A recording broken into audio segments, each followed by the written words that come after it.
behind me, these are the smallest cattle in the world. They are called the Vechur. They are from Kerala and these are fast disappearing because they are dwarf cattle. As you can see, this is a full-grown cow. She is 5 years old, but she looks like a small calf. Her output of milk is only about 1 or 1.5 liters. Naturally, she is not in demand. Therefore, they are going extinct.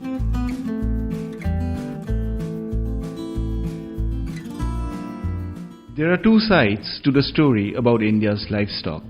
On one hand, the cow population in the country has been increasing. But on the other hand, the indigenous cattle or India's native cow population is on the decline. Between 2007 and 2019, India's indigenous cow population decreased by nearly 24 million. India currently has about 40 well-defined native breeds of cows, but even today, we still do not know the breed of 75% of the cows in the country. Most Indian cows are what they call nondescript or of unknown breed.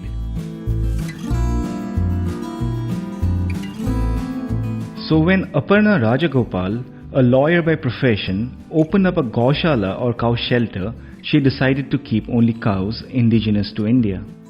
Aparna has set up an agriculture farm called Bijom. Within this farm, she has set up the Gaushala.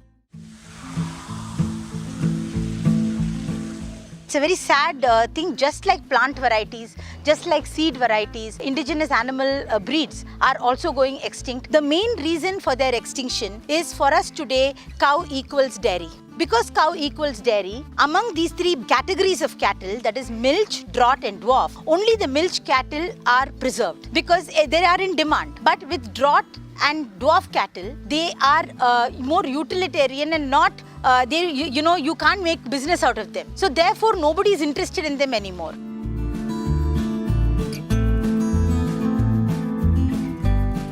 Spread over 10 acres of land, this Gaushala is located in Uttar Pradesh's Gautam Buddha Nagar, or what we popularly call Noida. It's about half an hour's drive from India's capital, New Delhi. The Gaushala currently has over 120 cows from 12 different native Indian breeds. Today in our cattle shed, we have the Gir Sahiwal, Tharparkar, Red Sindhi, Kankarej Rathi, Malnad Gidda, Kangeyam, Vechur, Haryani and the Murrah Bhains.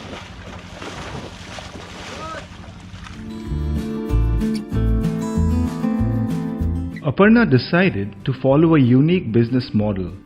She decided that she will not sell the milk of these cows but keep it for the calves. Instead, she has created a business from their dung. Aparna calls her enterprise Dung Ho. This dung is available to us 365 days of the year, 24/7. It is not perishable. The older it gets, the better. And even from an animal point of view, people will feed the animal better and look after it better because it will produce more dung. So if we wanted to actually save the cow, save cattle breeds, be humane and be compassionate and do something for the environment, we couldn't think of a better project than Dung Ho.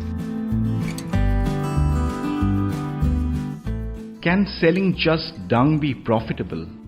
Especially when the demand for A2 beta-casein-laden milk from indigenous cows is growing every day. But Aparna believes that a model is equally effective.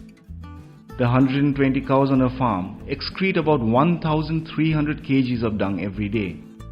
The dung is not sold raw, but is converted into useful products before being sold to customers. Dung is something that we use in pujas, havans. It is considered holy. So how can we create a best out of waste project out of dung which will be acceptable and exciting for the public to use? One of the most interesting products made by Dung Ho are cow dung logs. These dung logs can be used to replace traditional wood or coal for burning.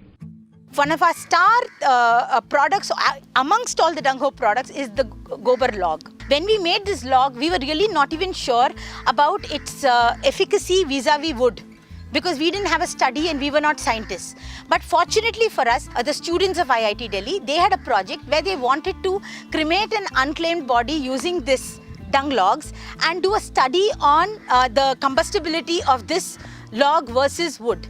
And it came out in flying colors.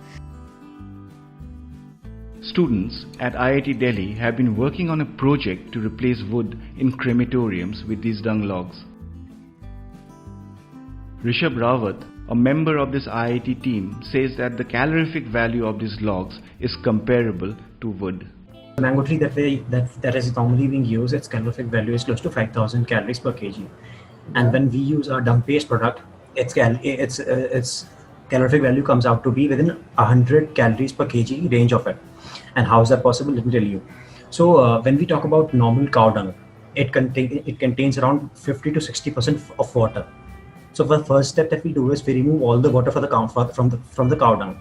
So let's say that the calorific value of normal cow dung, or what you call uple, is around 1500 calories per kg, or let's say around 1000 to 1200 calories per kg. It practically doubles up when we remove all the water from it.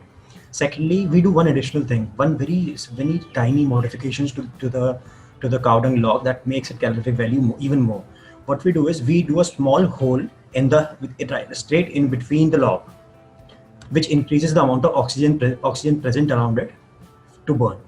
That way, its calorific value goes up a notch. And when we tested in our IIT labs, it came very close to like within 100 calories per kg, joule per kg range to the wood that is currently being used. The number of goshalas in our country where there are piles and piles of dung lying unused, I think it should become mandatory in every goshala to have a log machine and produce dung logs for the nearest crematorium. It should virtually become a law, so that dung is used. The other thing it does for us is it creates a parallel economy. We are making money out of this, right? So people take this from us not only for cremations, they take it for bonfires, they take it for barbecues, they take it for havans. It could be anything that they're using these dung logs for. It's dry, it doesn't smell, it's light, it is sun-dried. Mr. Rawat says burning of cow dung logs emit much less pollutants than burning wood. Then we burn pure wood and we get around 11 parts per million of dinitrogen oxide. 11 parts per million of dinitrogen oxide within 2 minutes of its burning. And when we burn pure cow dung, we get around 7 parts per million dinitrogen oxide within 2 minutes of burning. When we talk about nitrogen dioxide, cow dung is much better. When we talk about carbon dioxide within 700 seconds of burning, pure wood releases around 200 parts per million carbon dioxide. 200 parts per million carbon dioxide. And when we talk about cow dung, it releases around 120 parts per million of cow dung. Currently, flower pots, oil lamps, statues of Indian gods and goddesses, and logs are some of the products that are sold under the Dung Ho brand. As you know, urban people love having gardens, urban gardens, and the nurseries all sell their plants in plastic covers, right? These are pots in 3 sizes.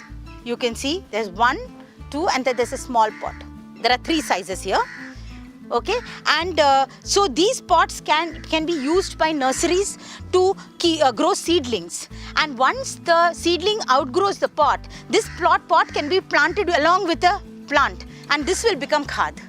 So the other reason why this is great is because it keeps away pests naturally while the seedling is growing. So I can't think of a better thing to use in nurseries or those people who are creating saplings. This is a cow dung Ganesha, and this is a Lakshmi Ganesh for Diwali. This is a puja set. It's called the puja box, and it has a tagline that says, "Let us celebrate sustainably." So it is a beautiful box that contains cow dung Lakshmi Ganesh, cow dung diya, cow dung ople, cow dung dhoop, terracotta bowl, a moli to tie, and akshat. And that is rice grown by us, which is indigenous rice. The other star Dung Ho product is the dhoop. This dhoop is really special. It is made with cow dung and havan samagri and neem paste. It's a nice alternative to the regular mosquito repellents that are available. It can also be used just every day to light in your house. I think it's wonderful. It's fragrant and it's really nice, and it's a hot selling box. People love this, and it's gone as far as America. Dung of indigenous cows are more suited for making these products as they contain more fiber than the exotic or crossbred counterparts. Purely technically speaking, there's around 60% fiber present in the cow dung of a indigenous cow, whereas when we talk about Jersey cows, the fiber percentage in it is very low. Aparna says that the idea behind creating these value-added products from dung is to generate resources so that these non-milch indigenous cattle can be preserved in a sustainable way. So the idea was to shift the narrative from dairy to dung. And this ensured that animals on our farm, we are able to demonstrate that they have a life beyond milk.